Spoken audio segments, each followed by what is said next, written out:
Jóvenes, con respecto al tema de la asistencia, que nos han pedido muchos de la universidad que estemos pendientes de este tema, la manera como voy a registrar la asistencia es su conexión a través de la plataforma Canvas. Les voy a mostrar cómo veo yo la asistencia de ustedes en Canvas.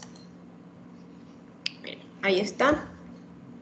Entonces, acá me aparecen los nombres de cada uno de ustedes, su identificación, me aparece el día que ingresó a la plataforma y cuántos minutos de conexión total llevan en la plataforma.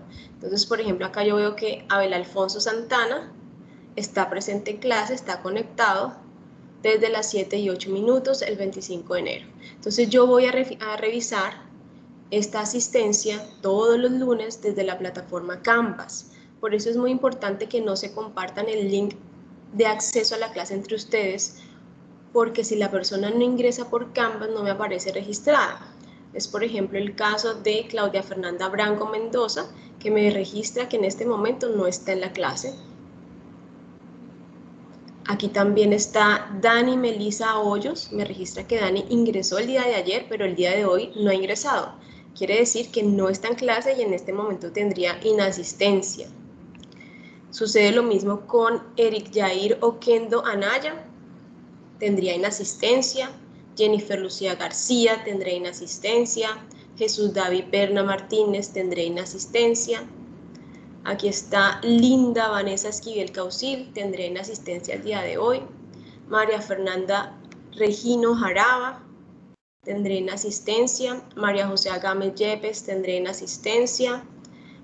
María Paola Quintero Soto tiene inasistencia. María Paula Navarro Ulloa tiene inasistencia. Hay varios. Esto es seguramente porque ustedes están compartiendo el link y no están ingresando directamente a su plataforma de Canvas. Les pido por favor en este momento, quienes ingresaron por un link, se desconecten, abran su Canvas y vuelvan a ingresar para que a mí me aparezcan aquí registrados y no vayan a tener inasistencia el día de hoy. ¿Tienen alguna duda al respecto de esto?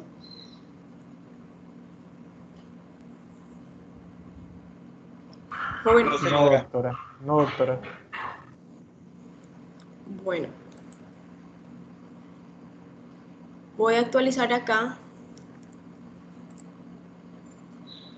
Y nuevamente voy a proceder a hacer el llamado de asistencia. Por favor, los que no hayan ingresado por Canvas deben salir del link, abrir su Canvas y volver a ingresar para que no les quede la inasistencia aquí. Voy a darles un minutico para que por favor hagan ese proceso.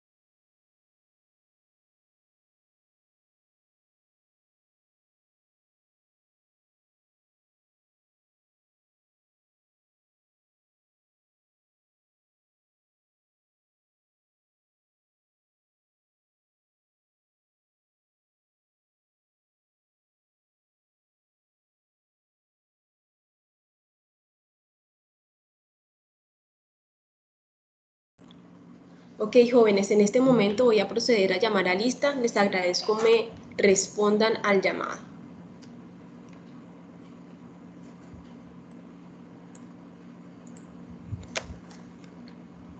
Abel Alfonso Santana. Presente. Ana Gabriela Castellanos. Presente. Andrés Esteban Tejada. Presente. Ángel Luis Valverde. Presente, profesor. Ángela Cecilia Padilla. Ángela Cecilia Padilla.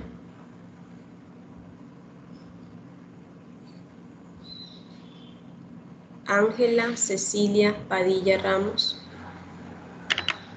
Bueno, ya ella tendría su primera inasistencia. Por más de que me aparezca conectada a Canvas, si no me responde al llamado, pues asumo que solo se conectó y nos abandonó en clase.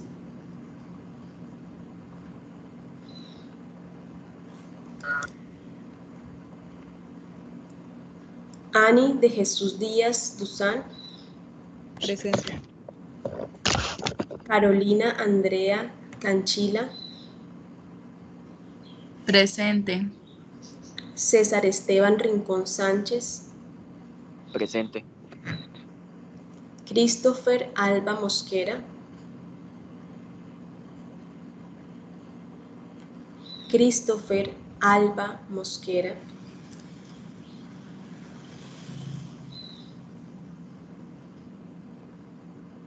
Christopher Alba Mosquera.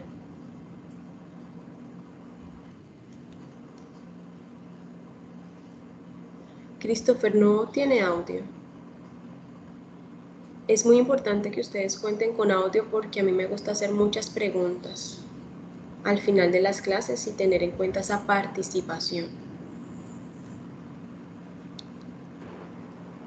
Bueno, trate de solucionarlo para la próxima clase, por favor. Claudia Fernanda Brango Mendoza. Presente. Claudia, no aparece registrado en Canvas. Doctora, es que no puedo ingresar. Me sale error. Tiene que solucionar eso esta semana, por favor. Ah, listo. Cristian Alberto Viloria Higuita. Presente. Cristian, no me aparece conectado bien en Canvas. Le agradezco, Cristian. Vamos a intentar salir y volver a ingresar, por favor. Ok. Cristian Camilo Sánchez Rojas. Presente. Dairelis Berrío Morales. Presente. Dana Paola Vergara. Presente. Daniel David Romero Ibáñez. Presente.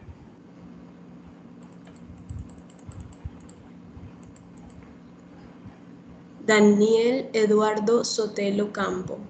Presente. Daniel Esteban Ruiz Mesa. Presente.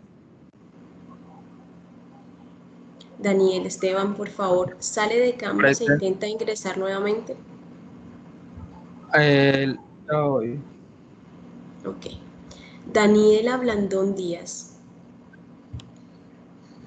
Presente. Dani Melisa Hoyos.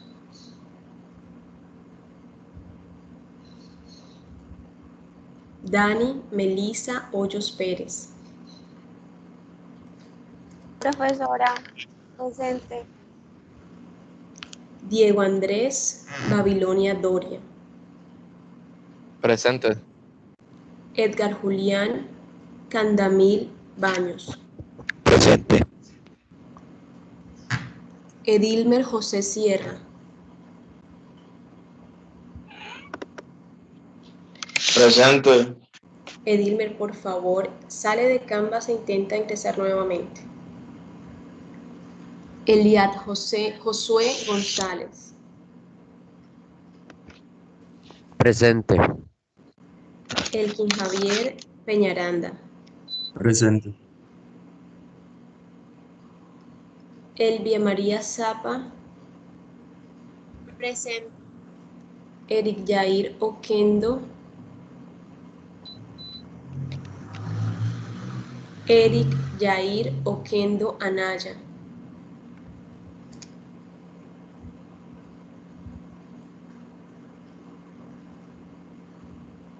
Ok.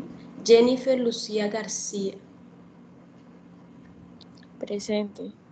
Jennifer, por favor, sale de Canvas e ingresa nuevamente para que la plataforma me la registre bien. Jesús David Perna Martínez. Presente. Jorge Daniel Solano Vega. Presente, doctora. Juan Camilo Salas. Presente. Juan Camilo, por favor, sale de Canvas e ingresa nuevamente. Juliana Villegas López.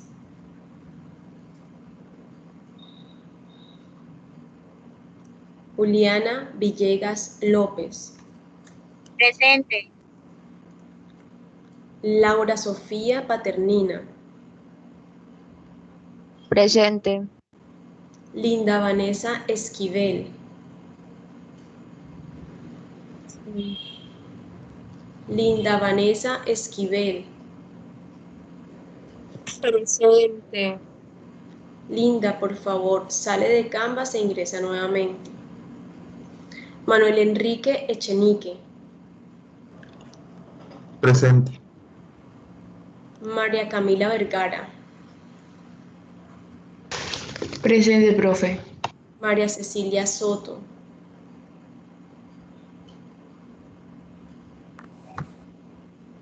María Cecilia Soto Presente, Cantillo. profe.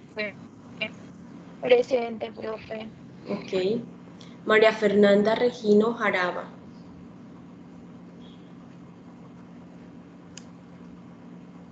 María Fernanda Regino Jaraba.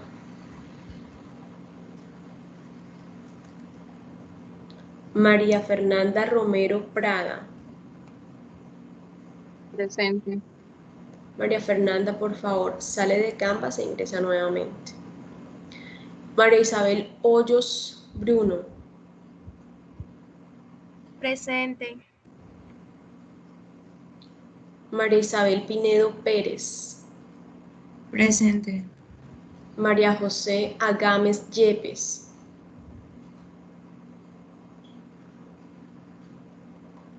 María José Agames Yepes.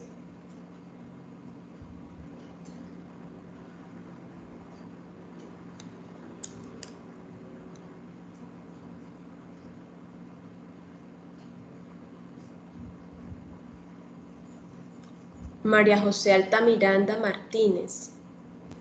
Presente. María José Ramos Escobar. Presente. María Paola Quintero Soto. Presente. María Paula Cano Romero. Presente. María Paula Navarro Ulloa. Presente. María Paula, por favor, sale de Canvas e ingresa nuevamente. Mateo Alfonso Ballesteros. Presente. Mayra Alejandra Ricardo. Presente. Nandi Paulo Soto.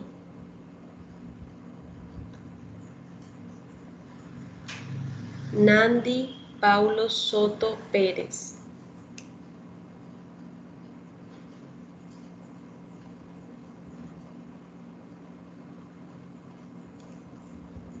Nicole Daniela Martínez Betín. Buenos días, profe. Presente. Otoniel José Delgado. Presente. Otoniel, me hace un favor y sale de Canvas e ingresa nuevamente.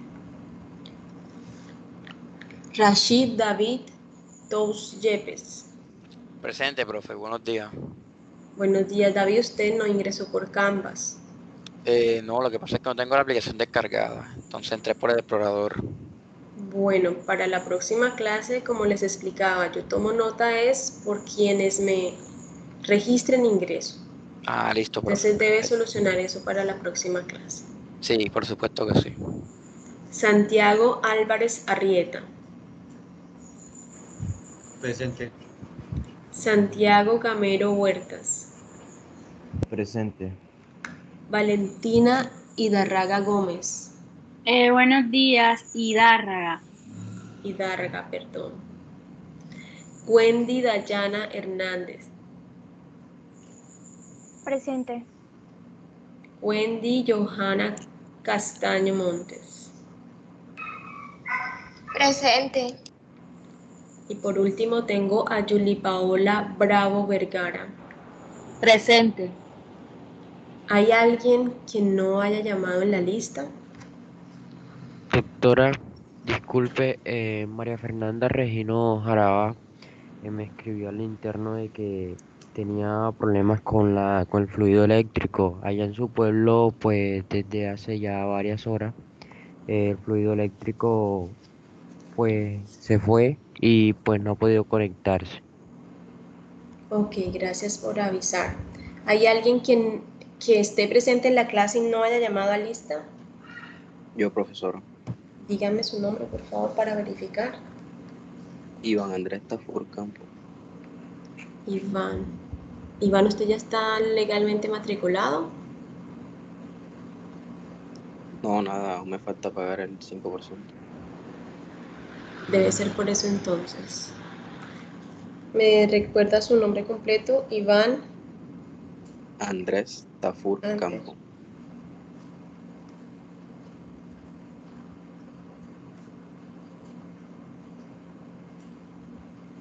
¿Alguien más que no haya llamado a lista? Profe, yo, Jerry Vanessa Menor Rentería. Tengo la misma situación que el compañero anterior. Vanessa, ¿me recuerda su nombre más despacito, por favor, para tomar Sí, nota? señora. Jairis Vanessa. ¿Cómo escribe Jairis? Jairis con Y y con I latina al final. Jairis Vanessa Con doble S. Moreno Rentería. Morelo. Moreno con R. Rentería. Morelo.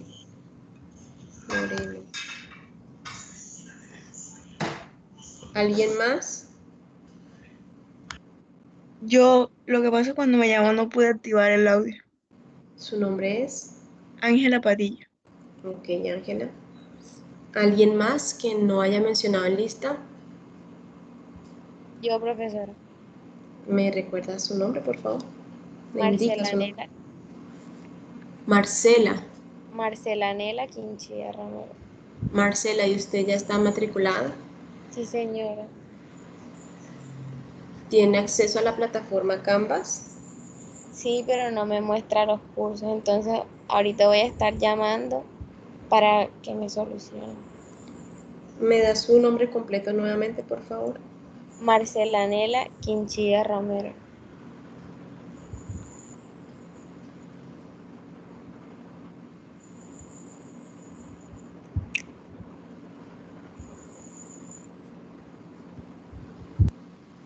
¿Alguien más?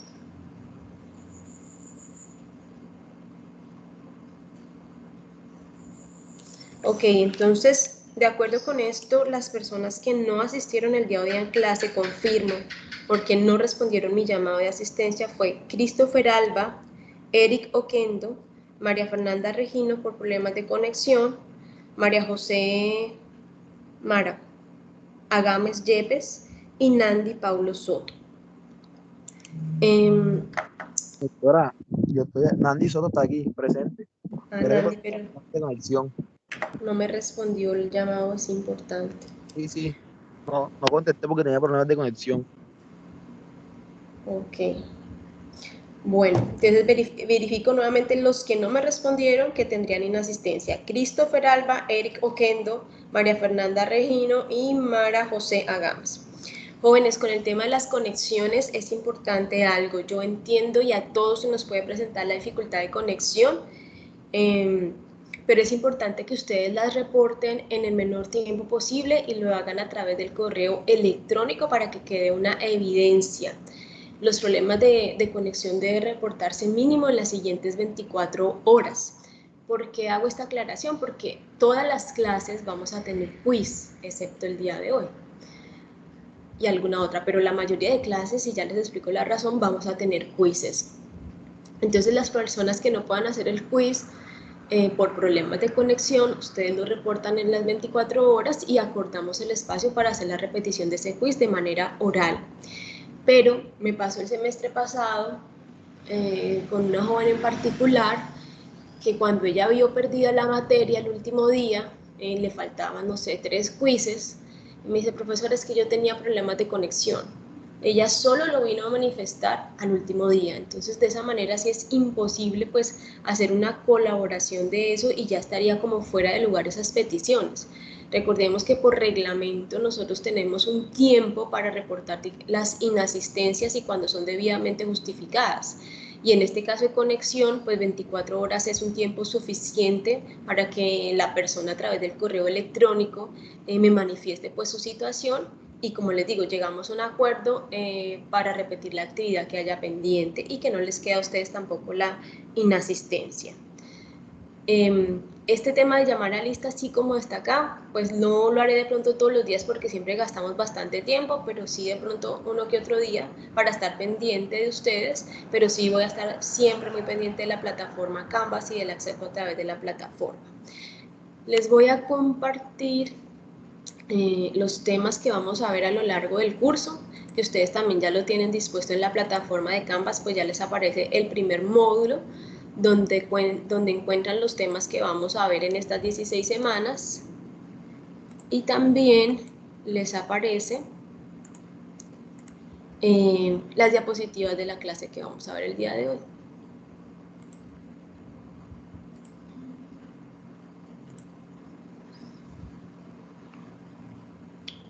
En pantalla están viendo una hoja en Excel. ¿Me confirman, por favor? Sí, doctora. Sí, doctora.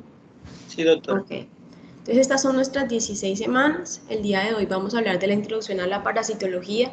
Es una clase muy importante porque acá les voy a dar todas las generalidades, los nuevos conceptos, las bases para que entiendan los temas que vamos a ver a futuro. La siguiente clase vamos a hablar de la respuesta inmune frente a los parásitos. Si bien yo sé que ustedes no han visto inmunología, que la ven en quinto, es muy importante y vamos a hablar solo de conceptos básicos porque me interesa que ustedes comprendan un poco cómo responde nuestro cuerpo frente a una infección causada por un parásito, porque además de que con esa respuesta se pueda controlar ese proceso infeccioso, se van a generar unas moléculas, dentro de ellas anticuerpos, que también las utilizamos como herramientas de diagnóstico para conocer cuándo la persona tiene esa enfermedad. La tercera clase es amebiasis, principalmente amebas intestinales. La cuarta clase vamos a hablar de estos parásitos, uno es Giardia lamblia y otros son parásitos oportunistas, que dentro de ellos hay 3 parásitos específicamente. Y ya para la quinta semana tendríamos nuestro primer parcial. Ustedes saben que en la universidad se manejan 2 semanas de parciales. La primera semana de parciales siempre va a entrar el tema correspondiente a parasitología. La semana siguiente vamos a hablar de 2 parásitos que son unos nemátodos, conocidos porque su cuerpo es cilíndrico. Aquí está Ascar y está tricocéfalo. La siguiente semana Uncinarias, Strongyloides y Oxyuros. La siguiente semana Céstodos. Las 2 siguientes semanas, estas que están acá, les voy a poner un momento en amarillo, son cruciales, son fundamentales. Vamos a hablar de malaria. Malaria es la parasitosis más importante del mundo, ni siquiera de Córdoba o Colombia, es del mundo. Entonces, este tema es fundamental. Realmente quienes deseen aprobar el curso de parasitología necesitan tener muchos conocimientos de esta enfermedad. La semana 11 se proyecta pues el segundo parcial. La siguiente semana hablaremos de la enfermedad de Chagas, la leishmaniasis, que son enfermedades de transmisión vectorial, al igual que la malaria, y el último tema que yo les dictaré es la toxoplasmosis. Las últimas 2 semanas lo que he hecho siempre es dar por grupos unos temas de unos parásitos que son como menos frecuentes para que ustedes hagan las presentaciones y así tomar una nota de seminario. Las clases pues generalmente son clases magistrales, yo les doy el tema, les comparto la información, siempre les voy a dejar lecturas complementarias y pues me gusta tomar participación, hacer preguntas al final de la clase.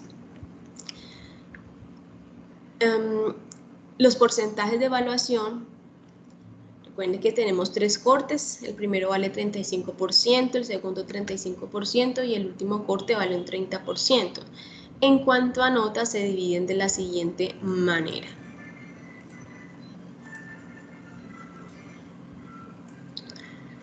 Por ejemplo, este primer corte En notas de seguimiento se van a hacer quizzes principalmente, de pronto algún taller, pero si ustedes se dan cuenta cuántas clases nos quedan, sin contar esta, para el parcial nos queda 1, 2 y 3 clases. Por esa razón, en todas estas 3 clases vamos a tener un quiz de la clase anterior, del tema que se vio la semana anterior. Quiere decir que para el primer corte ustedes apenas van a tener 3 notas de seguimiento. Esas 3 notas de seguimiento van a corresponder al 15% de la nota. Ustedes sacan un promedio de estas 3 notas de quizzes y eso corresponde al 15%. Y su parcial va a tener un valor del 20%.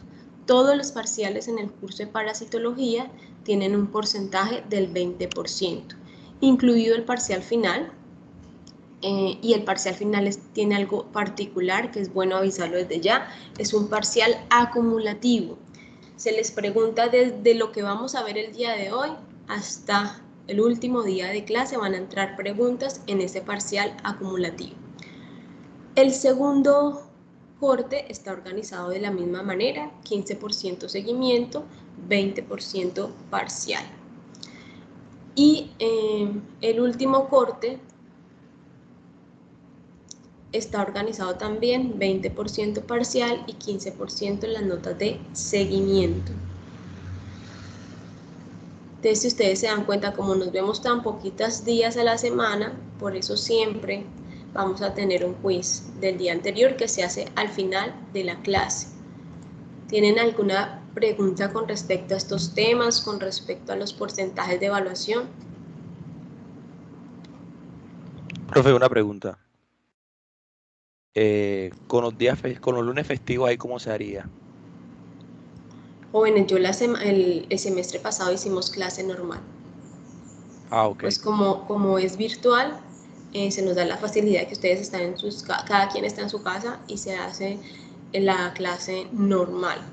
Cuando estamos de manera presencial, lo que nos tocaba hacer era reprogramar la clase en el día de la semana, lo cual ustedes saben que es complicadísimo después lograr poner de acuerdo a 60 estudiantes y buscar un espacio donde todos coincidamos, es súper complicado, porque se me cruzan, empieza profe, se me cruza esto, se me cruza lo otro. Entonces, las clases las vamos a hacer en festivos igual normal.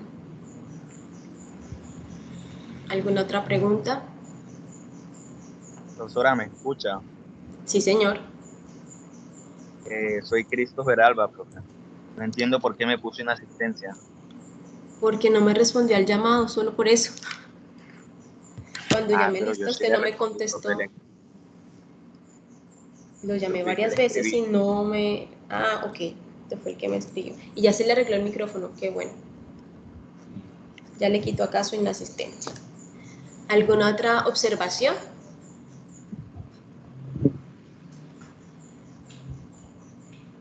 Entonces, ¿estamos claros? ¿Me confirman, por favor, que tienen claridad con respecto a los porcentajes de evaluación?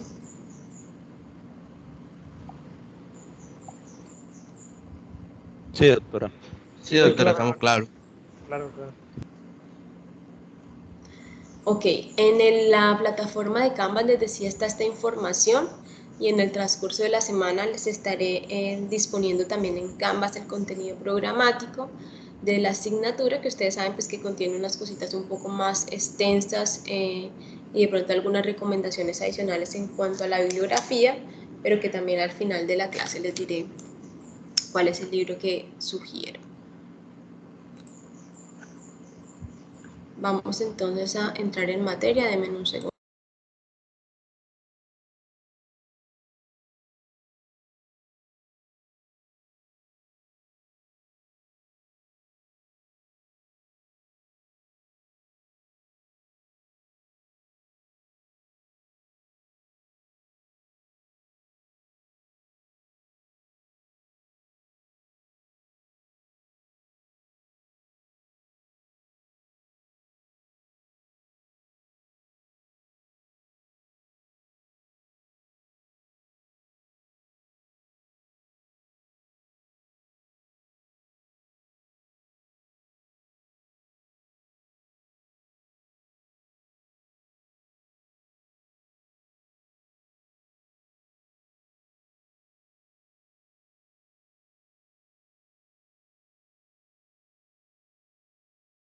¿Me están escuchando, por favor?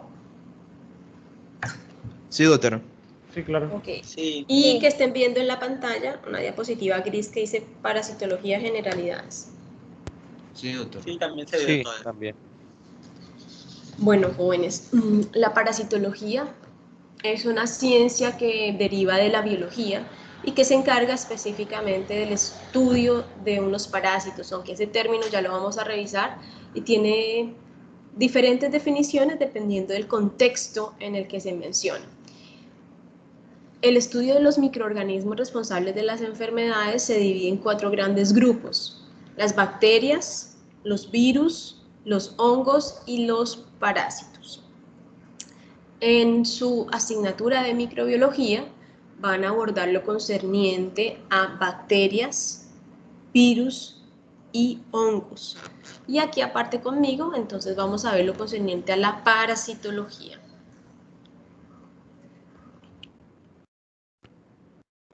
Esta rama de la biología se encarga de muchas cosas, abarca muchísimos conceptos y tópicos alrededor de los parásitos. No solamente se encarga de estudiar la morfología del parásito, de conocer su estructura, de cómo funciona, sino también se encarga de conocer o estudiar cómo interactúa el parásito con el hospedero y qué es lo que deriva de esas interacciones entre estos dos seres vivos, que no en todos los casos va a terminar en una enfermedad.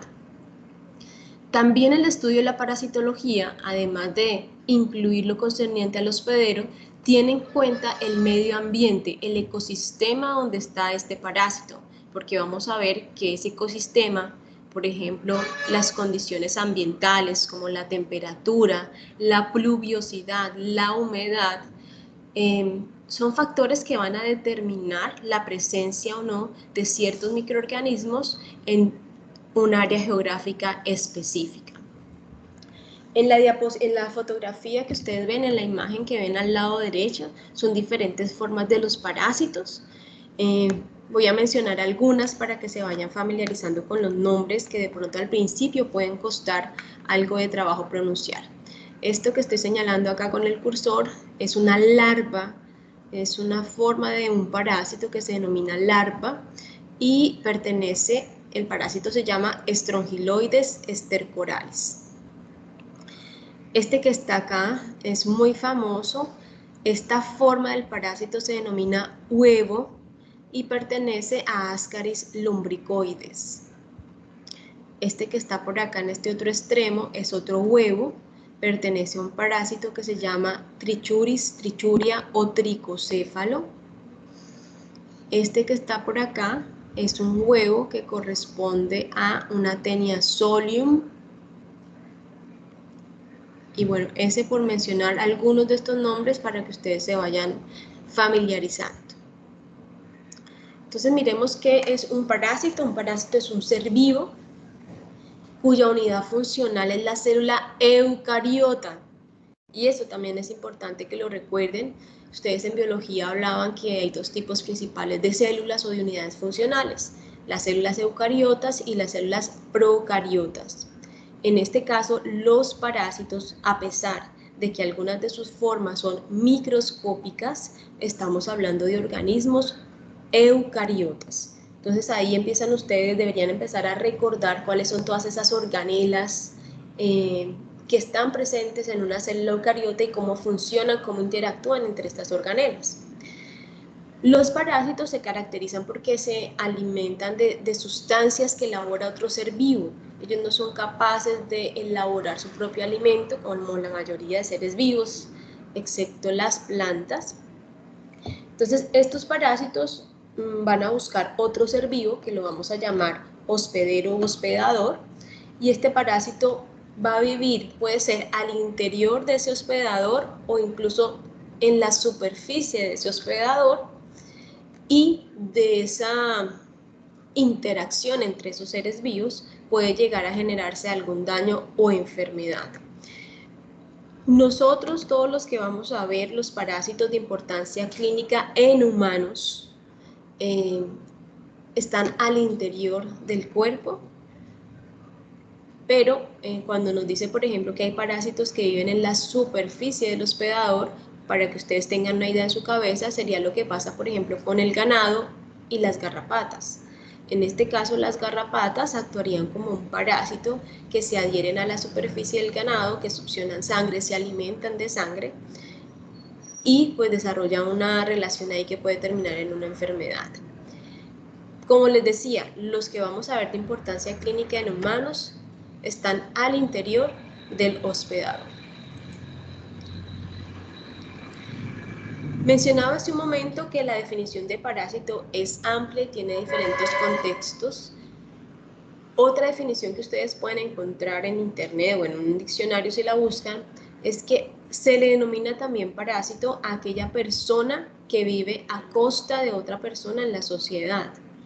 Entonces, esta definición sería en un contexto social, no en un contexto biológico como es el que nosotros vamos a ver.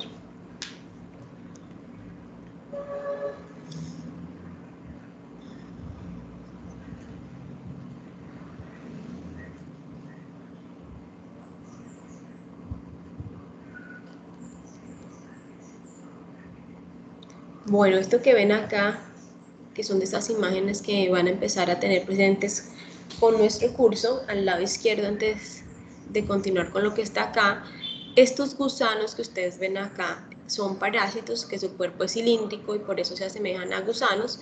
En este caso tenemos acá una obstrucción intestinal a causa de Ascaris lumbricoides. El parásito es entonces un organismo que vive sobre otro organismo, al cual vamos a denominar huésped hospedador, que vive en su interior y que se alimenta a expensas de ese hospedero. Esto para el caso, insisto, de los parásitos de importancia en el humano, porque también hay, digamos, la parasitología veterinaria también existe, pero pues es algo que no vamos a abordar en este curso. Algunos de los términos que debemos entender y aplicar a partir del día de hoy son de los que aparecen acá. El término hospedero o huésped son términos sinónimos, pueden utilizar cualquiera de las dos palabras y estaría bien hacerlo así. El hospedero o huésped es aquel animal, aquel ser vivo que recibe al parásito, bien sea en su interior o en su superficie. Y vamos a tener tres tipos de hospederos o huéspedes. El huésped definitivo es aquel que tiene la capacidad de alojar al parásito en su forma adulta o en la forma que se reproduce sexualmente. Entonces, ¿qué pasa? Resulta que los parásitos a lo largo de su vida van a ir adoptando diferentes formas o etapas. Generalmente, vamos a arrancar viendo los vamos a arrancar viendo los protozoos. Ellos tienen una forma que se llama, por ejemplo, un quiste y otra forma que se llama trofozoito. Los nematodos tienen una forma que se llama huevo, larva y parásito adulto. Entonces, cuando el hospedero definitivo aloja la forma adulta del parásito, pues se le considera definitivo, o cuando el parásito se reproduce de manera sexual dentro del hospedero, sería también en ese caso que podríamos atribuirle que es un hospedero definitivo. Ya más adelante también en esta clase vamos a hablar de las diferentes formas de reproducción de los parásitos. Los hospederos o huéspedes intermediarios son aquellos que alojan en su interior o en su superficie formas larvarias o formas intermedias del parásito o que se reproducen en el hospedero pero por una reproducción de tipo asexual. Y el hospedero transportador es aquel que, como su término no lo indica, únicamente sirve para transportar ciertas formas del parásito, pero al interior de ese hospedero no se va a desarrollar ningún tipo de reproducción. El término reservorio es un término muy amplio. Dentro de los reservorios vamos a incluir seres vivos, como por ejemplo hombre, otros animales, pero acá entran plantas y ojo, acá viene una clave de esta definición.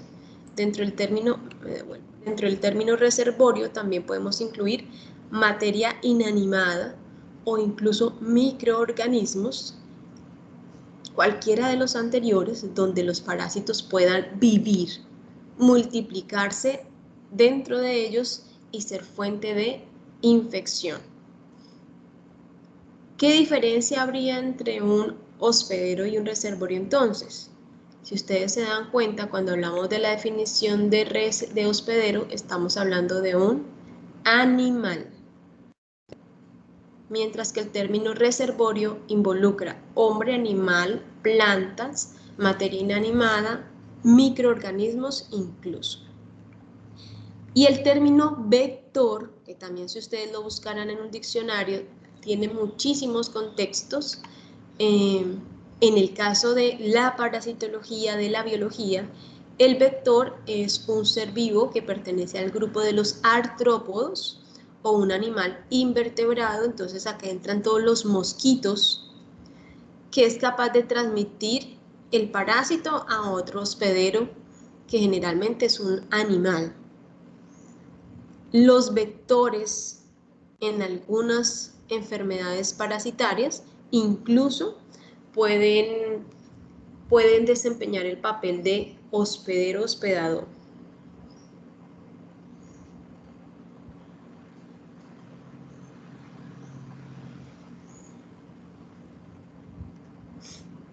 Esta imagen que está al lado derecha es una imagen que nos muestra cómo interaccionan los parásitos en un nicho o en un ecosistema. Entonces miren que acá está involucrado insectos, los vectores, diferentes tipos de animales que pueden operar como reservorios. En este caso hay murciélagos, primates, perros, donde están los parásitos, que estaría representado por esta estructura que está en la mitad, que sería como una leishmaniasis, pero también nos ilustran un ecosistema, en este caso una vegetación espesa acompañada de palmeras.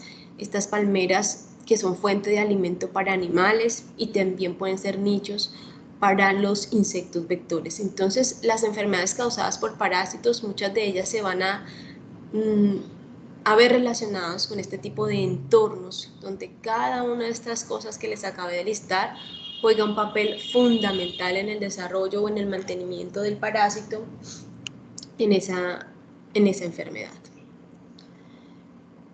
Acá sí voy a dar una explicación y luego espero escuchar algunas voces de ustedes. La definición de infección parasitaria y de enfermedad parasitaria.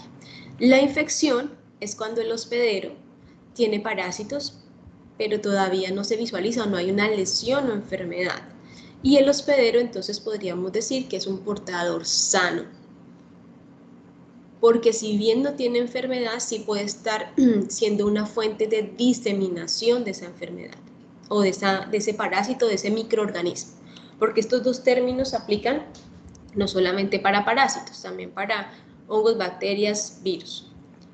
Y la enfermedad parasitaria o el término enfermedad aplica cuando el hospedador ya sufre alteraciones patológicas, cuando hay una sintomatología que es producida por esos parásitos.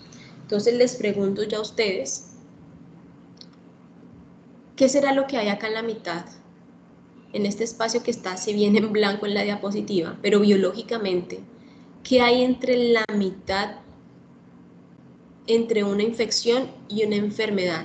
¿Qué hay acá que puede decidir o influir más bien en que se desarrolle o no una enfermedad?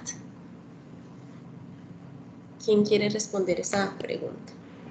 Yo diría que las condiciones en las que está el parásito para crecer y causar la patología en el paciente.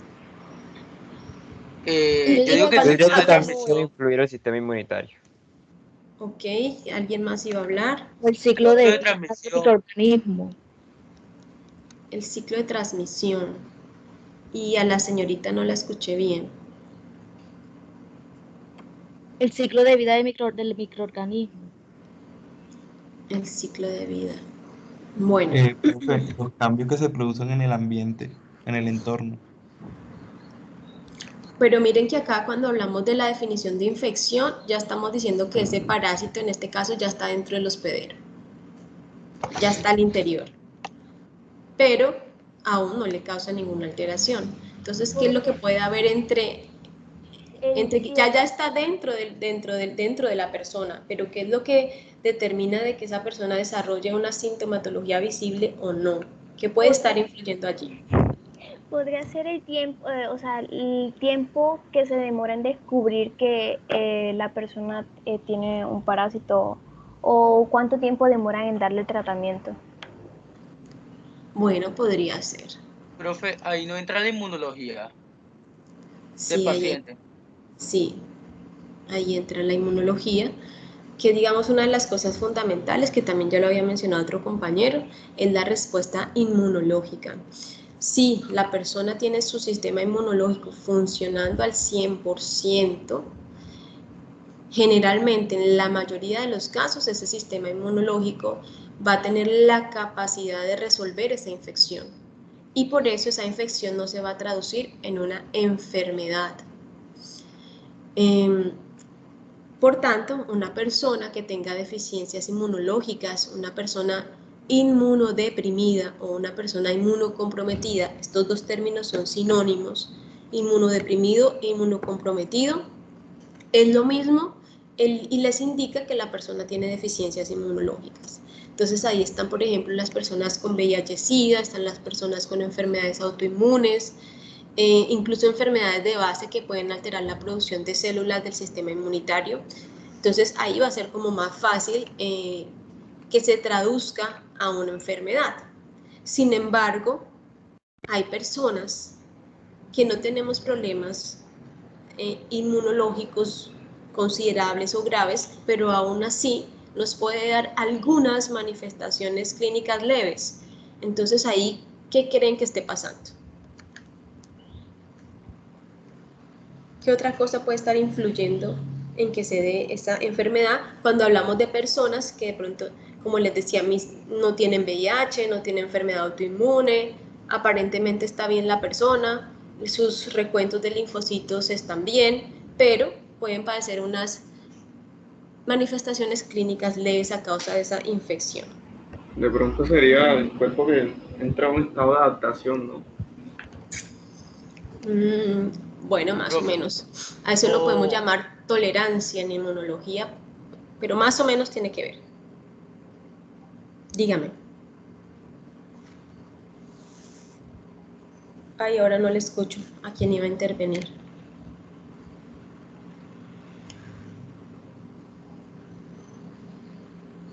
¿Se les ocurre algo más? Doctora, yo también diría que la manera en la que el parásito actúa dentro del organismo de la persona. Eso es así dependiendo del tipo de parásito. Bueno, puede ser, sí, puede influir. Profe, ¿no depende también de la cantidad que se esté hospedando ¿La cantidad de qué? del parásito? Muy bien, sí.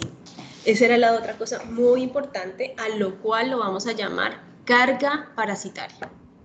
Entonces es un factor fundamental la carga parasitaria. No es lo mismo que al cuerpo de la persona ingresen, no sé, 10 parásitos, a que ingresen 100 o 1000 parásitos.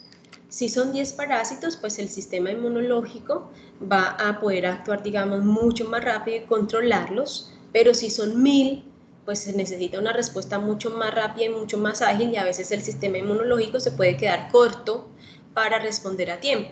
Entonces puede que él esté trabajando, pero algunos de esos parásitos no alcanzan a ser controlados y se pueda presentar unas manifestaciones clínicas leves, mientras el sistema inmunológico dice, oiga, pilas, acá tengo que producir más, y logra controlar la infección, o incluso ahí es cuando son esos casos donde vamos a necesitar la ayuda de un tratamiento antiparasitario para que le refuerce esa actividad que está haciendo el sistema inmunológico y controlar esa infección. Entonces, digamos, hay muchas otras cosas, pero es fundamental entre la infección y la enfermedad el sistema inmunológico, la respuesta inmune y la carga parasitaria.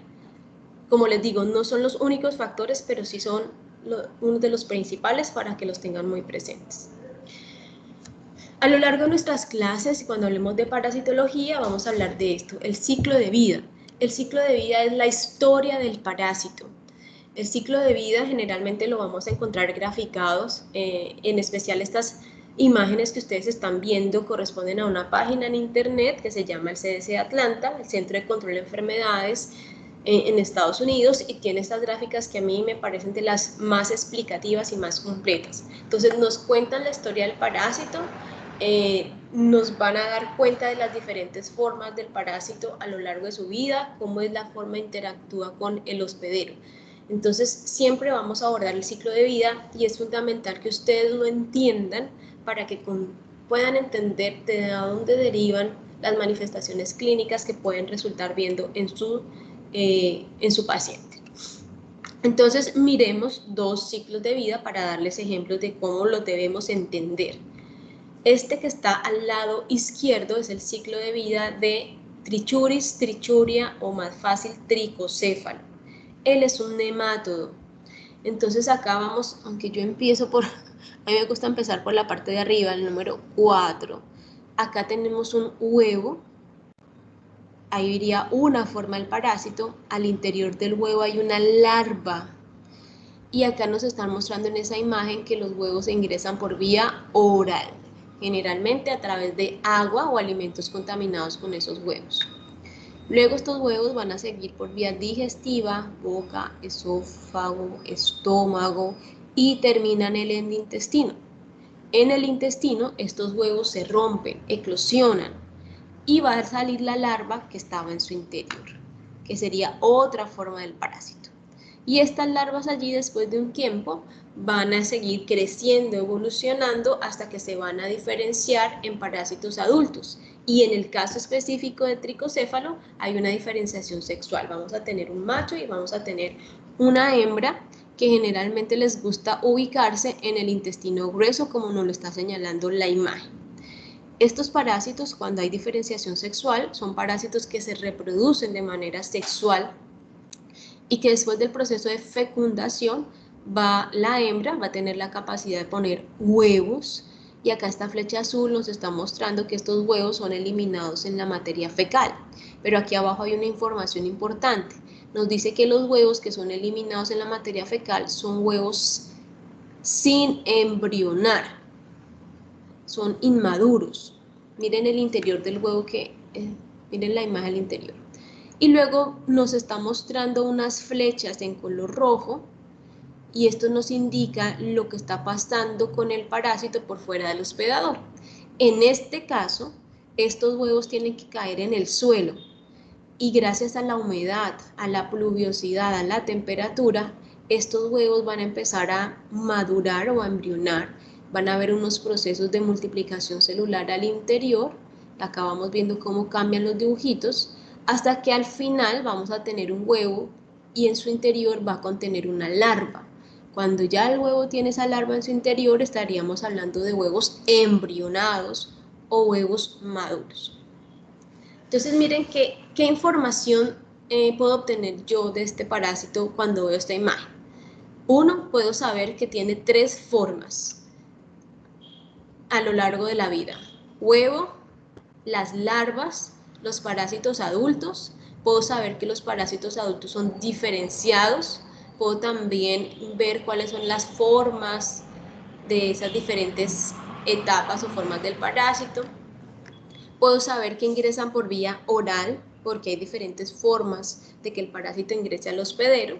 En este caso ingresa por vía oral, y también puedo saber que se eliminan por materia fecal y que con estos huevos está pasando algo en el ambiente o en la tierra. Miremos este otro ejemplo, que es un poco más complejo, interactúan otros hospederos. Este es el ciclo de vida de la leishmaniasis. Entonces vamos a arrancar acá aquí sí donde dice 1. Entonces nos está mostrando que aquí hay un vector, hay un insecto, en este caso, un insecto que se alimenta de sangre, y que cuando se alimenta de sangre va a liberar y va a dejar en la dermis de ese hospedador este parásito, que es una leishmania, ¿sí? Y que nos muestra que esa leishmania, entonces, que se llama promastigote, se deja fagocitar por los macrófagos, que dentro de los macrófagos se convierten de esta forma que tiene un flagelito, se convierten a unas formas redondas, más bien ovaladitas, que se llaman amastigotes, al interior de los macrófagos, que luego los macrófagos, mira acá hay muchos, se multiplicaron, y es una multiplicación asexual, y que estos amastigotes pueden ser ingeridos por otros insectos, por unas luxomias se llaman estos insectos, y de esta manera se infectaría este insecto. Nos está mostrando estas flechas lo que está pasando con el parásito al interior del insecto en este caso. Entonces nos muestra que se infectó con los amastigotes, que esos amastigotes dentro del insecto se transforman en formas flageladas nuevamente, que esas formas flageladas se dividen o se multiplican por fisión binaria y que luego estas formas se van a localizar en la probóscide, que la probóscide del insecto es como la agujita por donde ellos succionan la sangre, o más bien las glándulas salivares, y luego van a ser eliminados por la probóscide. Entonces, en el ciclo de Leishmania, ¿qué información puedo tener? Que hay una parte del ciclo que se desarrolla en el humano, que hay otra parte del ciclo de vida que se desarrolla en el insecto, que el parásito en el humano tiene dos formas, una que es un flagelo y se llama promastigote, y otra que es redondita o ovalada que se llama amastigote, y también puedo entender que hay un proceso que está sucediendo dentro del hospedador. Me queda claro también que en este caso no hay parásitos diferenciados sexualmente, no hay macho y no hay hembra, y que se están reproduciendo por fisión binaria. Entonces miren toda la información que uno puede extraer del ciclo de vida. ¿Tienen alguna pregunta hasta acá? No, señora. No, doctora. Cualquier cosa que ustedes no entiendan me pueden ir interrumpiendo y vamos aclarando las dudas enseguida. Bueno, en cuanto a la taxonomía y nomenclatura de los parásitos, digamos que la más fácil, bueno, vamos con la compleja acá a la izquierda, que es la clasificación taxonómica, pero en general, pues los organismos vivos pertenecen a un reino, luego a un filum, a una clase, a un orden, a una familia, y acá es donde vamos a trabajar más. A géneros, y dentro de cada género pueden haber diferentes especies. En el caso de los parásitos vamos a hablar de dos grandes grupos de parásitos a lo largo de nuestro curso. Uno de ellos deriva del reino protista, del subreino protozoo, y los llamamos protozoos. Y el otro gran grupo deriva, miren, del reino animal, del subreino metazoa, y los vamos a llamar helmintos. Pese a que uno venga del reino protista y que el otro venga del reino animal, ambos en conjunto, estos parásitos, recuerden que su unidad funcional son las células eucariotas. ¿Cuál es la manera adecuada de escribir los parásitos o cómo está conformado su nombre? Generalmente los nombres de los parásitos y de los microorganismos están conformados por dos palabras. La primera palabra nos indica el género, la segunda palabra nos indica la especie. La manera correcta de escribirlo es en letra cursiva o subrayada. La primera letra del género debe estar en mayúscula siempre, y la especie, toda la palabra, está escrita en minúscula. Podemos hacer alguna abreviación del nombre de esta manera. Acá tenemos el ejemplo, Ascaris lumbricoides. La abreviación sería utilizando la primera letra del género en mayúscula, seguida de un punto, y luego toda la palabra que corresponde a la especie, y siempre en letras minúsculas. Los nombres de los parásitos o de los microorganismos no cambian por el idioma. Se escriben igual en inglés, en francés, en italiano, en español. Puede que cambie un poquito su pronunciación o su acento dependiendo de la lengua, pero su manera de escribir es igual. Y la manera como se han denominado la mayoría de las enfermedades causadas con estos parásitos es utilizando el nombre del género del parásito con tres terminaciones, asis y asis o osis, y de esta manera en conjunto forman el nombre de la palabra que denomina la enfermedad. Por ejemplo, hay un parásito que se llama Giardia y adicionando esta terminación, la enfermedad se conoce como giardiasis. En el caso de la filaria, junto con esta terminación se denominaría filariasis. En el caso del toxoplasma, con la terminación osis, tendríamos el nombre de la enfermedad que es toxoplasmosis. Esto aplica para la gran mayoría de las enfermedades causadas con parásitos, pero hay una gran e importante excepción, y en este caso es la malaria, que como les decía hace un momento es la enfermedad causada por parásitos más importante en el mundo. La malaria, que es una enfermedad también conocida como paludismo, el parásito responsable de esta enfermedad se llama, el género es Plasmodium. Hay diferentes especies, vivas, falciparum, ovale, malariae, noblesse. Entonces, como ustedes ven, realmente no aplica para este tipo de nomenclatura en esa enfermedad en particular. Al principio de la presentación también hablábamos que las enfermedades causadas por parásitos tienen diferentes factores. Está el hospedero, está el parásito, pero también hay factores epidemiológicos importantes que van a favorecer o no el desarrollo de estas enfermedades. Y uno de ellos es la contaminación fecal, que es una de las principales maneras como se va a diseminar los parásitos intestinales principalmente. Son de esos parásitos cuyas formas se eliminan por la materia fecal y pueden caer al agua. Voy a contarles una historia para que se hagan una idea de cómo es esto de la contaminación fecal y que es muy frecuente hoy en día, que tiene que ver con el mal saneamiento, con la dificultad de acceso a los servicios básicos, también tiene que ver con la educación que reciben las personas, con la cultura. Supongamos que tenemos una persona que está enfermo y tiene una diarrea por entamoeba, que es una ameba, de la cual vamos a hablar dentro de 15 días. Y esa persona vive aquí a orillas del río Sinú.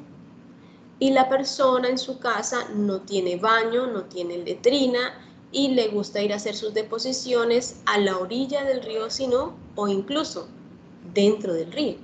Entonces, esa persona cuando hace su deposición, supongamos que la hizo a orillas del río Sinú, hace su deposición, quedó su materia fecal ahí y van contenidos las formas del parásito, y que al día siguiente llueve y esa materia fecal que dejó a orillas del río pues es arrastrada en el río, y ahí va viajando, los parásitos van viajando, las amebas. Más adelante el señor Pepito Pérez tiene un cultivo de verduras, la que ustedes quieran, lechuga, arroz, mazorca, plátano, lo que sea. El señor toma el agua directamente del río para regar sus cultivos, y en ninguna parte esa agua primero es potabilizada antes de utilizarla para los cultivos, la toman directamente como viene. Entonces viene el señor Pepito Pérez, coge el agua y va y riega sus cultivos, y en esa agua recuerden que iban las formas de los parásitos de entamoeba histolítica, de las amebas. Entonces el señor, digamos que tenía hortalizas, lo regó con esas aguas, esas hortalizas quedaron infectadas con esos parásitos, el señor cosechó esas hortalizas, las vendió en el mercado, luego viene la señora Pepita, va al mercado, compra esas hortalizas, y a la señora le da muchísima pereza lavar las hortalizas, y coge así y prepara, digamos, una ensalada, no las lavó, y sirvió en su mesa un delicioso almuerzo con hortalizas y parásitos incluidos.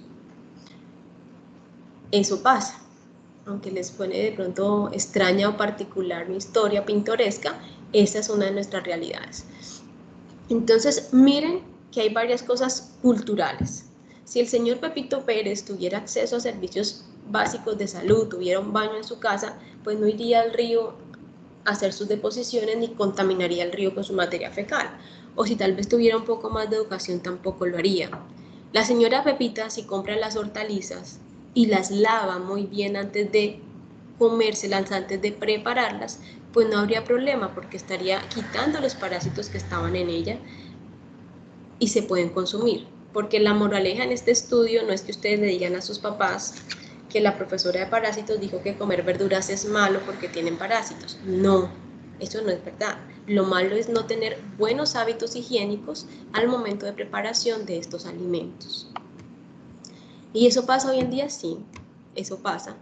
Yo he visto muchas personas en el río haciendo sus deposiciones todavía a estas alturas de la vía.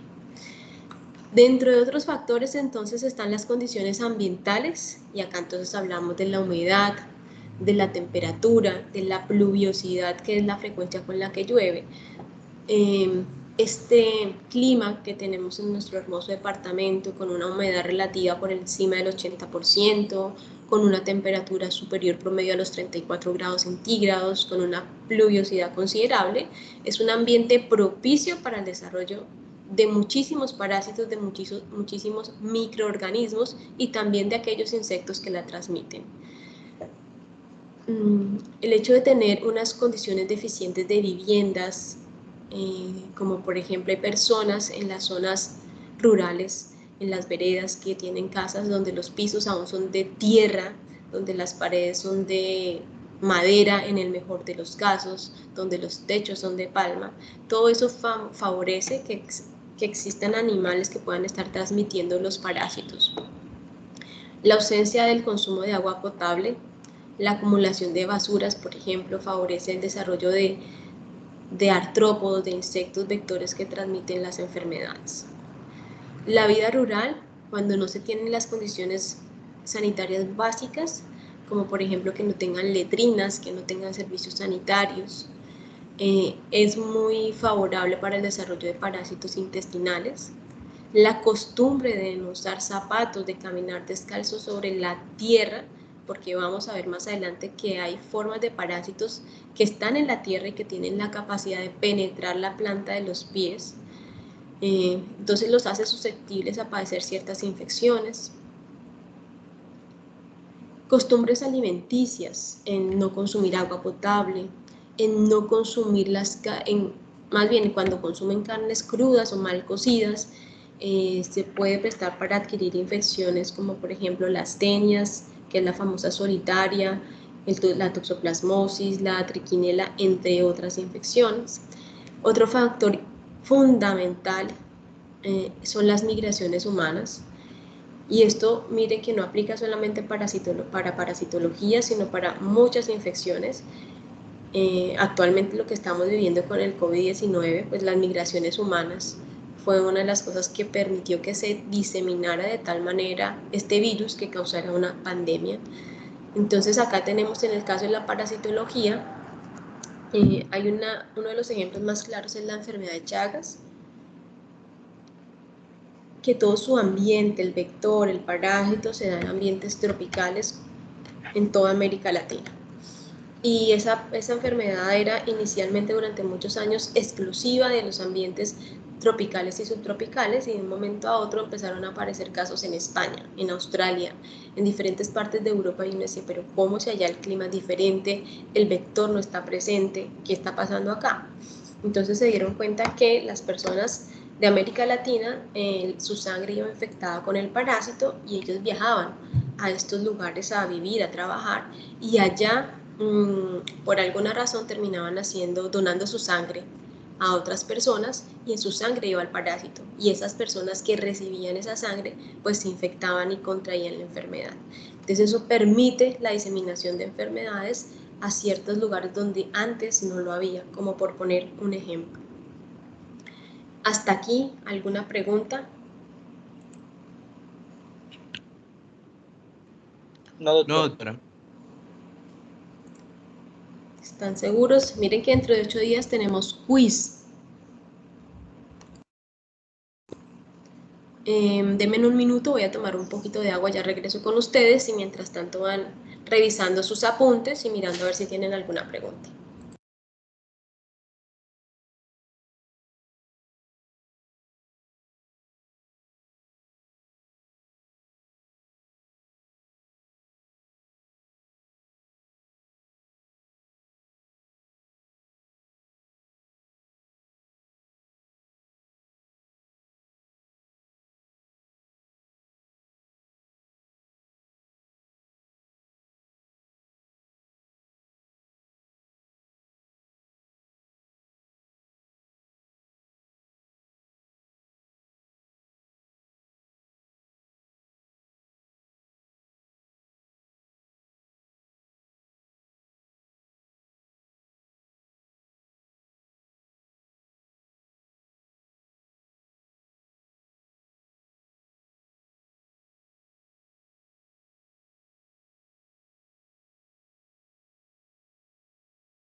Regresé, jóvenes. ¿Tienen alguna pregunta? ¿Hasta dónde vamos? ¿Me escuchan? Sí. Profe, en la parte del ciclo de vida del parásito, en los datos que usted dijo que se pueden obtener, además de las formas de vida que puede tener el parásito cuando va evolucionando y también las puertas de entrada y la puerta de salida del hospedero, ¿qué otros datos se pueden obtener? El tipo de reproducción del parásito, también en algunos ciclos de vida, las figuras, esos dibujos nos pueden dar cuenta del recorrido del parásito que hace dentro del organismo. También nos puede indicar la presencia de reservorios, vectores o otros hospederos dentro del ciclo de vida. Por ejemplo, en el caso de las tenias, que su ciclo de vida interviene el cerdo o el ganado vacuno, en el dibujito ellos aparecen. Muchas gracias. ¿Alguien más iba a decir algo? Doctor, una pregunta. Dígame. ¿De qué libro tiene sus bases para la clase? Ya la última diapositiva o antes de despedirnos les muestro. Ok, gracias. ¿Alguna otra pregunta?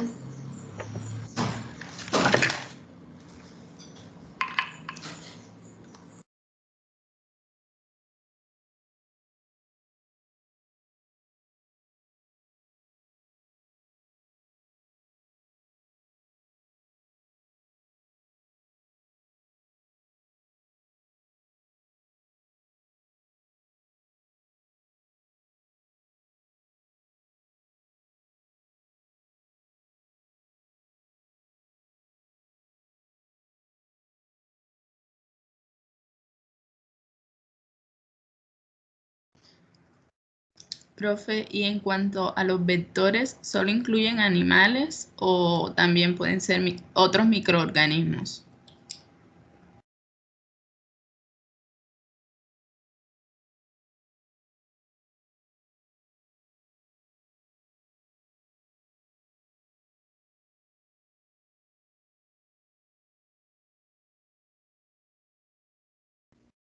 Doctora, tiene el micrófono apagado yo. Gracias. ¿Ahora sí me escuchan? Ahora sí. Les decía que los vectores, ese término únicamente aplica para artrópodos o animales invertebrados. Artrópodos dice de arañas, pulgas, garrapatas, piojos, ácaros, y animales invertebrados, moscas o mosquitos únicamente. Cuando hablemos de otros animales como el cerdo, como la vaca, como algunas plantas, ahí entonces aplicaría el término de reservorio. ¿Sí? Ahora sí queda un poco más claro esa parte. Sí, profe, gracias. ¿Alguna otra pregunta?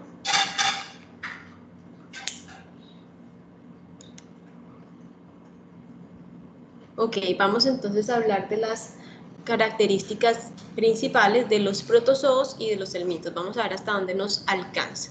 Vamos a arrancar hablando de los protozoos. Recuerden que estamos hablando de organismos eucariotas y una de las principales diferencias entre protozoos y helmintos es que los protozoos son... Está transmitiendo la pantalla.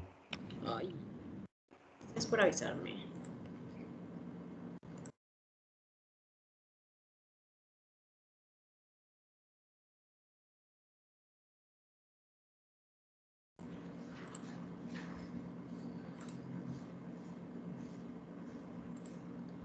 Bueno, vamos a hablar entonces de los protozoos. Una de las principales características y diferencias entre ambos es que los protozoos son organismos unicelulares y los helmintos son pluricelulares. Los protozoos, como ya vimos, pertenecen al reino protista, al subreino protozoo, y son organismos, como mencionaba hace un segundo, son unicelulares. En general, a lo largo de la vida vamos a ver dos principales formas: quiste y trofozoito. El quiste es una forma generalmente redonda u ovalada y se caracteriza porque es una forma del parásito extremadamente resistente a las condiciones ambientales, a la desecación, a los cambios de temperatura y al pH.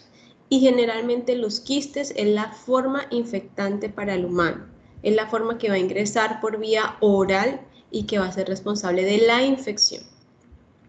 Los trofozoitos son formas generalmente móviles, se le conoce también como forma vegetativa. Los trofozoitos son los responsables de la alimentación, de la reproducción del parásito y también van a ser los responsables de las manifestaciones clínicas y de la patogenia en el hospedero. Entonces acá tenemos en pantalla un ejemplo, en este caso este parásito se llama Balantidium coli. Tenemos acá el quiste de Balantidium coli, que es una estructura redonda de doble pared. En su interior se observa un macronúcleo, que es donde está contenida la información genética de esta forma del parásito, y se puede encontrar en el citoplasma otras estructuras como vacuolas que generalmente albergan nutrientes.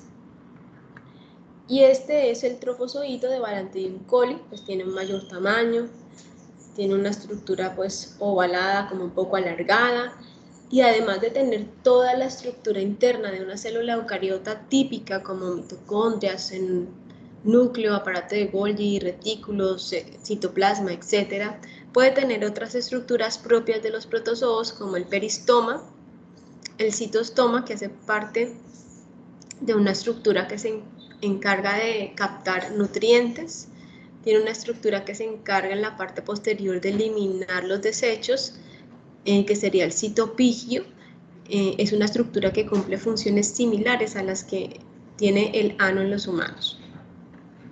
Los protozoos, insisto, son organismos unicelulares, pero se alimentan. ¿Cuáles son las formas por las cuales se genera la alimentación? Por mecanismos que ustedes conocen, que vieron en biología en primer semestre, como la ósmosis, que es el intercambio de sustancias líquidas, principalmente agua, a través de las membranas. La fagocitosis, que de pronto ustedes en biología lo vieron a la fagocitosis o hablaron de la fagocitosis como un mecanismo que utiliza nuestro cuerpo para eliminar agentes extraños.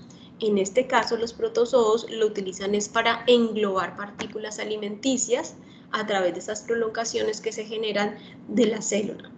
Perdón. Algunos protozoos pueden tener estructuras adicionales. Unas se llaman cilios y otras flagelos. Y además de que estas estructuras van a colaborar o son fundamentales en el proceso de movimiento del parásito, también ayudan a captar nutrientes. Los procesos metabólicos se van a llevar principalmente en vacuolas digestivas, en la membrana celular. Aquí hay una participación pues activa de las mitocondrias también, y en el caso pues de Balantidium coli, del citopigio para eliminación de desechos tóxicos. La mayoría de los parásitos son organismos anaerobios, quiere decir que no requieren la presencia de oxígeno para vivir. Algunos pueden que sí, o incluso algunos pueden ser facultativos, es decir, que se pueden adaptar a ambientes con y sin oxígeno.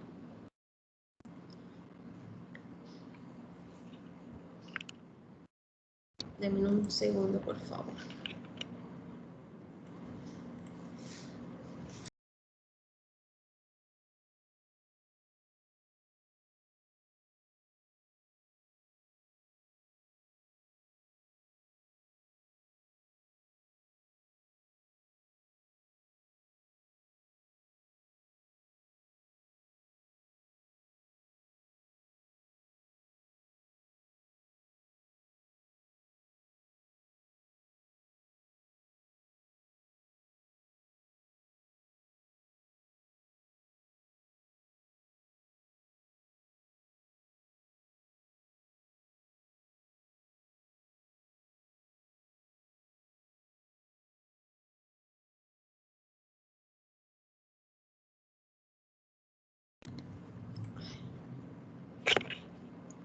¿Me escuchan? Jóvenes, ¿me están escuchando? Sí, doctora. Sí, doctora. En pantalla tenemos dos tipos de parásitos para que vayan conociendo su estructura. Hacia el lado izquierdo está una forma que se llama promastigote. Pertenece a un parásito que se llama Leishmania. Este parásito contiene, digamos, dentro de sus estructuras particulares un flagelo. Entonces, es esta estructura. Hay parásitos que pueden tener uno o hay otros que pueden tener varios flagelos. Es una estructura que confiere movilidad, pero también ayuda al proceso de obtención o captación de nutrientes. En este caso específico de los parásitos flagelados está otra estructura que es el kinetoplasto, que es una gran y única mitocondria que está en su interior. Y bueno, cuando nos corresponda hablaremos un poco más de ese kinetoplasto. A la derecha tenemos una ameba, un trofozoito de una ameba. Es una célula que tiene unas características irregulares. En su interior tiene un núcleo, generalmente macro y micronúcleo, el citoplasma. Y estas amebas tienen la capacidad de generar unas prolongaciones del citoplasma. A esas prolongaciones se le conoce con el nombre de pseudópodos. Esos pseudópodos, ellos se pueden ir alargando y se van encogiendo también, le permiten a ese parásito desplazarse a través de los pseudópodos y le permite también capturar nutrientes a través de esos pseudópodos. Los protozoos tienen la capacidad de reproducirse de varias maneras. Hay mecanismos de reproducción asexual y también mecanismos de reproducción sexual. Y vamos de la lista que ustedes tienen ahí al lado izquierdo, pues vamos a repasar cada una de estas formas o tipos de reproducción. En el caso de la reproducción asexual, tenemos tres: la división binaria, la división múltiple o esquizogonia y la división endodiógena. La primera es una división básica, es la más simple, a partir de una célula madre o una célula progenitora. Lo primero que va a suceder es una replicación del material genético y posteriormente se va a empezar a formar una invaginación o septo en la membrana que va a terminar generando una estrangulación, para al final del proceso tener dos células hijas con material genético idéntico en su interior. Entonces es un proceso donde iniciamos con una célula y finalizamos con dos células con material genético idéntico. La división múltiple o esquizogonia es un proceso que iniciamos con una célula. Al interior de la célula lo primero que va a suceder es una replicación del material genético, pero múltiple. Van a haber diferentes copias de ese material genético y luego cada uno de esos núcleos que se forma va a empezar a envolverse de una membrana. Cuando ya esté bien constituida, formada esa membrana, pues cada una de ellas va a conformar un parásito y van a quedar libres. Entonces es un proceso en el que se inicia con una célula y terminamos con varias. El número varía dependiendo de la especie. Hay especies que producen 8, otras 16, otras 32, o en ese número, como les digo, puede variar dependiendo de la especie del parásito. Y la reproducción endodiógena es un proceso que inicia con una célula, termina con dos, igual que el primer proceso, pero ¿cuál es la diferencia entonces? Que la formación de las dos células hijas, el proceso de reproducción de los núcleos, se está dando al interior de una membrana. Y hasta que estas dos células del interior no estén completamente formadas, la membrana externa no se rompe. Ya cuando ya se hayan crecido, tengan todas sus estructuras diferenciadas al interior, la membrana se rompe y van a quedar libres estos dos parásitos. En el caso de la reproducción esporogónica, que es un tipo de reproducción sexual, en el caso de la reproducción sexual tenemos dos formas: la esporogónica y la conjugación. La esporogónica es el proceso que ustedes conocen normalmente en los seres humanos, donde se requieren dos células progenitoras, que viene una de un macho, otra de una hembra, Estas células se fusionan en una sola y vamos a tener un cigoto y va a tener lugar un proceso de fecundación. Y a través de esta reproducción sexual, pues al final se obtiene una sola célula hija con material genético de ambos progenitores. Y de ahí en adelante pues se va a empezar a diferenciar el organismo o el parásito. La conjugación es un proceso donde no se forman nuevos seres, donde le tiene lugar más bien un intercambio de información genética. Entonces, para el proceso de conjugación, que es algo muy particular, hay un requisito y es que el parásito en este caso tenga la presencia de cilios en la parte externa. Únicamente lo harían protozoos ciliados. Entonces miren que acá nos representan el núcleo de color blanco y aquí el núcleo de color negro. Lo primero que sucede en este proceso es una multiplicación del material genético, una duplicación de ese material. Y luego estas dos células se van a unir de manera temporal a través de los cilios. Entonces ellas unen sus cilios e interactúan temporalmente y a través de esa unión temporal van a intercambiar información genética. Miren que al final del proceso vamos a tener las dos mismas células que empezaron, pero su material genético ha sido compartido.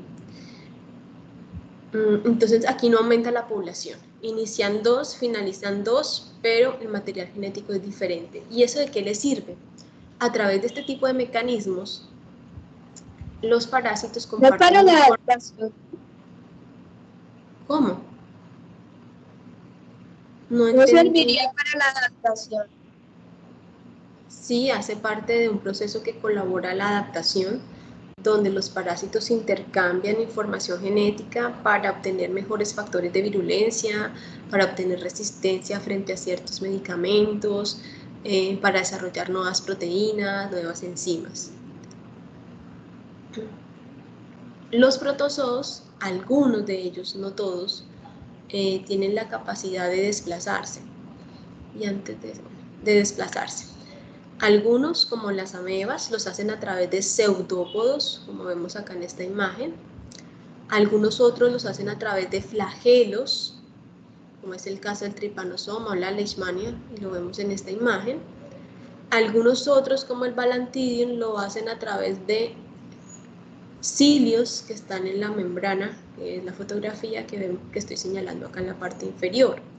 Y hay otros protozoos, como los esporozoarios, que no tienen una estructura como tal que les ayude en este proceso, que ellos se desplazan más bien por procesos quimiotácticos, donde son atraídos por ciertas sustancias.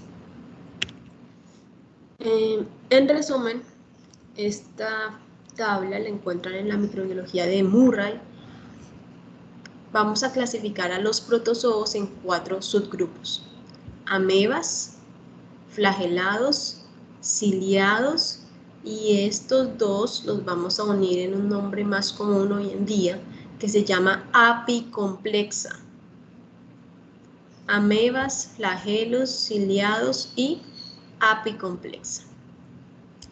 En esta diapositiva resumen, entonces nos dicen cuál es la morfología del parásito, qué tipo de reproducción tienen, si tienen o no estructuras que colaboren en el proceso de movilidad o desplazamiento, qué tipo de respiración tienen y cómo llevan a cabo ese proceso de nutrición. Entonces esto, como ustedes ya tienen estas diapositivas en Canvas, luego pues analizan con más detenimiento esta tablita. ¿Alguna pregunta acerca de los protozoos?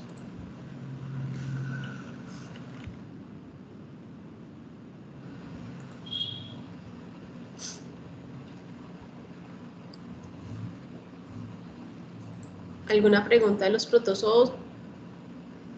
No, señor, no, doctora.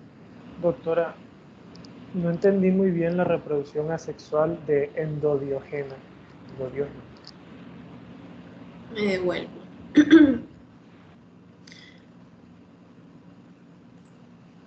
La endodiógena, tenemos que inicia una célula y terminan 2. Es igual al primer proceso. ¿Cuál es la diferencia? en que en la reproducción endodiógena las dos células que se están formando están protegidas por una membrana externa. Y hasta que las dos células interiores no estén completamente bien formadas, esa membrana externa no se rompe. En el caso, no me acuerdo, ustedes me dirán, que saben más que yo, en ese sentido, si es en los mellizos o en los gemelos, que están en un único saco. ¿Cuáles son? ¿Los qué? Los gemelos. Los gemelos, doctora. Los gemelos. Entonces es eso mismo, son dos células que están al interior de un único saco. Y hasta que no estén bien formadas, esa membrana no se rompe. Ahora sí me comprende la diferencia. Sí, doctora. Ok, ¿tienen alguna otra pregunta de protozoos? Doctora, respecto a la clasificación, usted dijo que eran amebas, agelados, ciliados y los últimos dos eran apicomplexa. Gracias, doctora.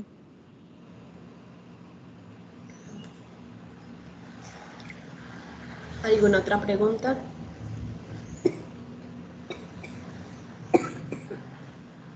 Pues yo tengo otra. Porque usted dijo Dígame. que había una reproducción sexual y Sexual. asexual. O sea, la sexual sería la que nos mostró ahí. Pero ¿Cómo mira sería la sexual? no, pero primero revisa la pronunciación de estas dos palabras. Sexual y asexual. ¿Ok? Y ahora sí hazme otra vez la pregunta porque me fijé fue en tu pronunciación y no en la pregunta. ¿Me repites, por favor? Profe, lo que pasa es que usted cuando me explicó los términos, había una reproducción que era asexual y sexual. Entonces aquí nos está mostrando la reproducción asexual, pero en sí, ¿cómo sería la sexual? Fue la siguiente diapositiva que mostré, que es esta. La reproducción sexual se desarrolla de dos maneras o de dos mecanismos. A una que la llamamos reproducción esporogónica o otro proceso que llamamos conjugación. En la reproducción esporogónica es un mecanismo clásico que ya a ustedes se les debe hacer muy familiar, donde se requieren dos células de diferentes progenitores, donde se lleva a cabo un proceso de fecundación, donde se va a fusionar esa información genética y se forma un cigoto, que es una única célula que viene con información genética de ambos progenitores. Y la conjugación es el proceso a través del cual se comparte información genética. No se va a aumentar el número de parásitos, pero se va a compartir información genética y para esto se requiere que los parásitos tengan cilios. Es exclusivo en este caso de parásitos ciliados. ¿Alguna otra pregunta? Doctora, yo tengo una pregunta. ¿Cómo es que algunos parásitos pueden soportar, por ejemplo, condiciones tan extremas de pH como cuando uno los ingiere y caen en el estómago? Por la estructura que tienen en su membrana. Generalmente son estructuras muy robustas en componentes lipídicos que les permiten resistir esos ácidos que encuentran en el estómago, enzimas digestivas y ese pH que usted menciona. ¿Alguna otra pregunta? Doctora, una pregunta. Dígame. Al momento de clasificarlos, ¿también se tiene en cuenta la forma que usted mencionó al principio o solamente uno los va clasificando respecto si es ameba o flagelo o...? ¿De cuál forma se refiere? O sea que al principio usted dijo que se dividía en quiste y en en trofozoito. Ajá. No, al interior de los... Taxonómicamente, los protozoos vamos a dividir en esos 4 grupos. Amebas, ciliados, flagelados y apicomplexa. Y al interior de cada subgrupo, los parásitos que estén ahí pueden tener diferentes formas. En la mayoría de esas formas van a haber tanto quistes como trofozoitos. Entonces ya en las siguientes clases vamos a empezar a ver Por ejemplo, la siguiente clase vamos a arrancar con amebas. Entonces ahí ustedes se van a dar cuenta cuáles son las diferentes formas de las amebas en el ciclo de vida, pero es otra cosa. O sea, no tiene que ver mucho con la clasificación, las formas que adopta el parásito a lo largo de su vida. ¿Alguna otra pregunta?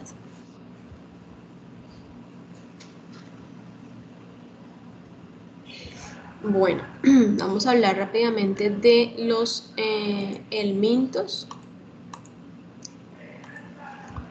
Los helmintos, entonces, si bien su unidad funcional son células eucariotas también, la gran diferencia con los protozoos es que ellos son multicelulares. Están conformados por muchísimas células y son organismos mucho más estructurados. Los helmintos los vamos a dividir en estos grupos que ustedes ven acá, inicialmente en nemátodos y en platelmintos. Y de los platelmintos, como ustedes se dan cuenta, van a salir otros subgrupos que se llaman céstodos y tremátodos. Entonces estos grupos al final, nemátodos, céstodos y tremátodos, tienen características funcionales y estructurales muy diferentes entre ellos, que ya las vamos a revisar. La mayoría de los helmintos contienen en la parte anterior órganos de fijación, como por ejemplo esta corona de ganchos o rostelo, o esta presencia de 4 labios prominentes, y a través de estas estructuras ellos se van a adherir a la mucosa intestinal. Pues para sobrevivir dentro de su hospedador necesitan adherirse, también necesitan adherirse para alimentarse. Muchos de estos parásitos tienen una cutícula que los hace resistentes a los jugos gástricos. A lo largo de la vida de estos helmintos, generalmente podemos decir que hay 3 formas, 3 estadios o 3 etapas. El huevo, la larva, que es lo que está en el interior del huevo, la larva, y los parásitos adultos. Generalmente son esas 3, hay variaciones que iremos viendo en el transcurso de las clases. Huevo, larva y parásito. En el caso de los protozoos hablábamos de quiste y trofozoito. Y en el caso de los helmintos vamos a hablar de huevo, larva y parásito adulto. En el caso de los nemátodos, las formas adultas de estos parásitos se caracterizan por tener un cuerpo cilíndrico, por lo cual se les conoce popularmente como gusanos. Generalmente estos parásitos tienen en la parte de adelante una cavidad corporal, es una estructura que semeja como una boca por la cual se adhiere a la mucosa intestinal y absorbe alimentos. Tienen un sistema digestivo muy completo, ya lo vamos a ver, y también tienen un sistema reproductor muy desarrollado, tan desarrollado que tienen una diferenciación sexual. En los nemátodos vamos a encontrar macho y hembra. En el caso de los platelmintos, que está conformado a su vez por céstodos y tremátodos, en general los platelmintos se caracterizan por ser gusanos aplanados. No tienen cavidad corporal, o sea, no tienen como una boca entre comillas, pero sí van a tener estructuras de fijación, tienen un aparato digestivo un poco más rudimentario. El sistema reproductor sí es desarrollado, pero aquí no hay diferenciación sexual.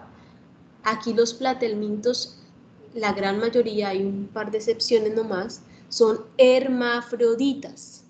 Es decir, que al interior de su cuerpo tienen estructuras tanto de reproducción tanto de macho como de hembra. Los céstodos, por su parte, si bien son gusanos aplanados, son gusanos adultos que tienen forma de cinta, y los tremátodos, y son segmentados además. Mientras que los tremátodos tienen esta forma característica como en hoja y no son segmentados. En esta diapositiva entonces vemos como las principales... ¿Qué significa que sean segmentados o que no lo sean? Ya voy. En esta diapositiva van a ver entonces las principales características estructurales de estos 3 grupos: nemátodos, céstodos y tremátodos. Repito, los nemátodos, su cuerpo, estos son características de los gusanos adultos únicamente. Los nemátodos se caracterizan por tener un cuerpo cilíndrico. Los platelmintos, que son estos dos, en el caso de los céstodos, son gusanos aplanados, tienen forma de cinta y su cuerpo está conformado por segmentos. Ya en una diapositiva, en 2 diapositivas más adelante hay una figura que se ve más clara. Y los tremátodos no tienen segmentos y su forma es de hoja. Entonces miren que son características muy básicas, muy fáciles además, que les va a permitir a ustedes diferenciar entre un nemátodo, cesto y tremátodo, cuando hablamos de la forma adulta del parásito. En el caso de los nemátodos, estas figuras nos ilustran cómo están conformados en su interior. Entonces recuerden que los nemátodos tienen diferenciación sexual, hay macho, hay hembra. En la parte anterior del gusano adulto generalmente hay una cavidad corporal. Les decía yo que es una estructura entre comillas como una boca por la cual se adhieren al intestino.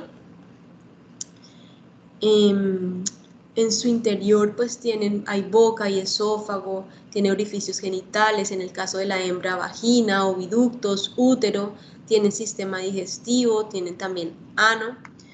En estas imágenes que están a la izquierda, todo lo que está en morado tiene que ver con el sistema reproductor. Para que se hagan una idea la cantidad de espacio o importancia que tiene el sistema reproductor en estos parásitos.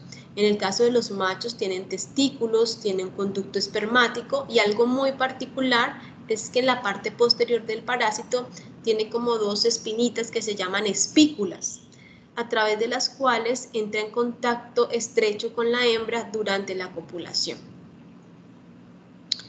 Los platelmintos, en el caso de los tremátodos, son los que tienen forma de hoja. Recuerden que son organismos hermafroditas ambos. Al interior de un tremátodo, la mayoría del cuerpo está dedicado a ramificaciones uterinas, que son las que ven acá. Bueno, tanto acá como acá. Este es un céstodo y acá entonces se ve mucho más claro lo que significa segmentado. Los céstodos, el cuerpo de este gusano adulto tiene 3 grandes partes. Una cabeza, un cuello y un cuerpo propiamente dicho. En la cabeza vamos a encontrar la estructura de fijación, que en este caso hay un rostelo y hay unas ventosas que son estos orificios. Está el cuello y luego viene el cuerpo. Miren que estos cuadraditos que ustedes ven acá son segmentos. Cada segmento, cada cuadradito se llama proglótide. Esto es muy característico de los céstodos. Esas son las famosas tenias o solitarias que están en el intestino.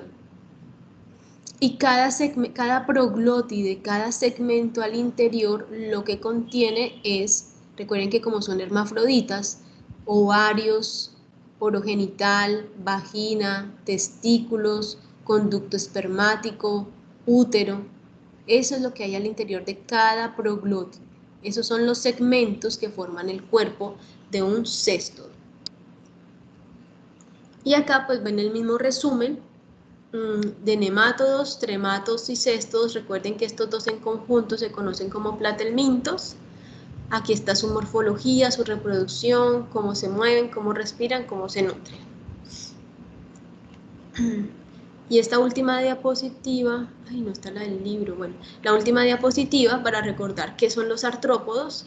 Entonces los artrópodos están ahí, ácaros, garrapatas, arañas, pulgas, piojos, y están los animales invertebrados que serían los insectos, que los veremos pues en las clases donde haya lugar. Me excuso porque aquí no está la parasitosis. El libro de referencia para que tomen nota es La parasitosis humana de David Botero Restrepo. En la biblioteca virtual de la Universidad del Sinú, en los ebook, ahí está gratuito la versión como el 2012, que es una pasta amarilla que tiene en la portada un gato comiéndose un ratón. Es el libro pues que yo les recomiendo, es un libro de autores colombianos y es donde está como más profundo en los conceptos de la parasitología. Repito, Parasitosis humanas de David Botero Restrepo.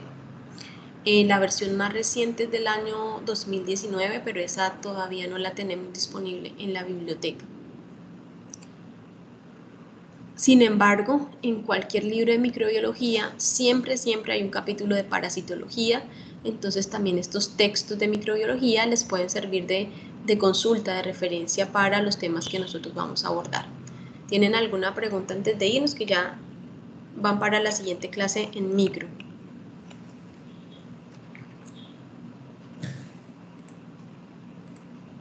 Chicos, preguntas, dudas, inquietudes, comentarios para despedirnos. No, doctora. No, doctora. Doctora, una pregunta, pero es sobre el quiz. Sí, dígame. ¿El quiz es antes de iniciar la clase o ya para finalizar? Al finalizar, todos los quizzes van a ser al finalizar. Ah, ok, gracias. ¿Alguna otra pregunta? Doctor, una pregunta.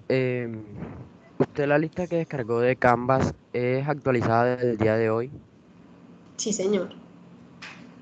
Porque una amiga y compañera, pues que usted llamó, ella matriculó en otro horario con usted. ¿Le puede decir, por favor, que me envíe un correo electrónico comentándome esa situación? Ok. Y Gracias. doctora, también le informo que mi presente, pues, me cambié al horario del día martes. Así que de pronto mañana no aparezco en lista. Bueno, entonces mañana cuando llame lista me recuerda, por favor. Ok. ¿Alguien más tiene algún otro comentario? Bueno, jóvenes, eso es todo por el día de hoy. Revisen la plataforma de Canvas. Voy a agregarles una lectura complementaria el día de hoy y en el transcurso de la semana creo el siguiente módulo de los temas que vamos a ver. Les deseo una feliz semana a todos. Hasta luego, que estén muy bien. Muchas gracias. Gracias, doctora, que pase bien. Gracias, doctora. Gracias.